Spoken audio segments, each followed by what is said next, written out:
All right, the Palisades fire is burning. As preppers and in this community, what can we learn from it? Let's go over it.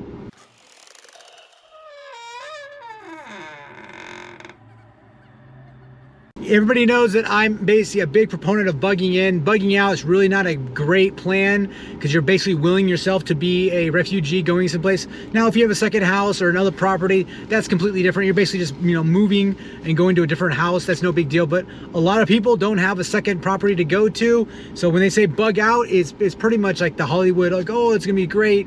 It's gonna suck. So now the main reason like you would want to bug out is something like the fires that are going on in LA County right now, because that is something you can prep for, but those fires are still coming regardless. Like it's like maybe a tsunami, whatnot, of a fire, of course. Fire is something you don't want to mess with, and I pride myself on wanting to bug in and just do everything I can. But I'll be honest, like if there's a fire in my area, even though I live in Michigan and it's always green, we don't have fires in our area. If there's a fire, I would personally bug in, but since I have a wife and a kid to think about, I would definitely be taking my trailer that we're building right now, loading up with everything I need to get, and just basically getting out of the way of the fire and keeping the sprinklers on in my house, making sure everything. Now my house is pretty much all brick, and I shouldn't have to worry about fires that much, but you never know, especially when those temperatures get into the 4 digits.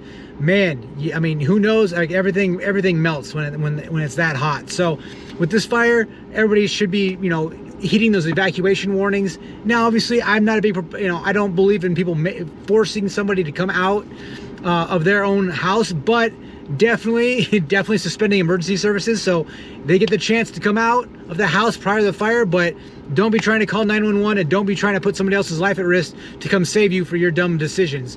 That being said, should you bug in? Should you bug out? I think it's gonna be a kind of a fire by fire kind of situation. I mean, depending on where you're at, but if you're in a round of like a log cabin, you got fire, trees all the way up, like you're gonna be kind of SOL when a fire comes. So just get out of the way, save your life, save what you can, because you can always rebuild. As guys, you can always make more money, rebuild your house, all that kind of stuff. Of course, you're gonna have insurance. At least you should. I think there's some things going on, like the insurance companies in California are pretty much canceling policies because of how many fires there are and how many claims there are. So maybe it's just not a good. I used to live in Southern California, in San Diego area, so just south of where these fires are going on. I knew that California wasn't a great place to live, and definitely not a great place to start a business. That's why we left. But it's beautiful, gorgeous state, absolutely gorgeous.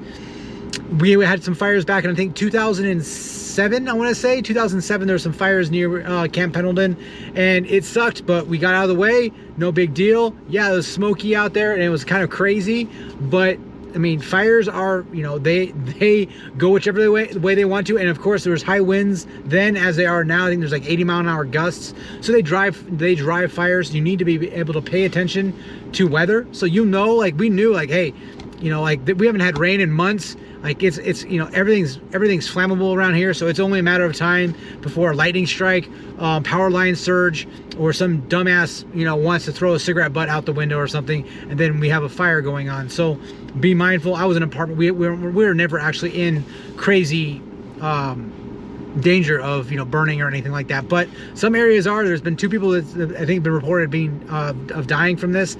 I'm not sure if that's directly involved with fire or that's just them being dumb. Not quite sure. Don't want to put anything out there, but fires take lives and absolutely just destroy property, and that's the main thing. You got to be able to take what you need with you, but your property is going to be gone if you don't have the fire station, fire trucks, water. There was a couple of stories back in the day when some people left their sprinklers on, evacuated, came back, and their house was burnt all the way around, but their house wasn't touched because, again, they had that water barrier with those sprinklers and saved their property 150%. So fires, let me know what you guys think in the comment section below. What's your best plan? Bugging in, bugging out? More, I'd say probably 95% of you are going to say bug out, get out of the way, which is the correct answer. But again, I'm not a big proponent of the government telling people to leave their property by force, for sure, for any reason. It's their choice. If they want to sit there and burn to death, if they can, but you can defend your property with water, with hoses. Like there's ways to, you're going to go, you're going to fight fire with water, and you're going to go out swinging, of course. But let me know in the comment section below, you guys, what you think. Hopefully they recover in LA County, because the fires are still going on and there's still high winds, but hopefully the worst is behind us.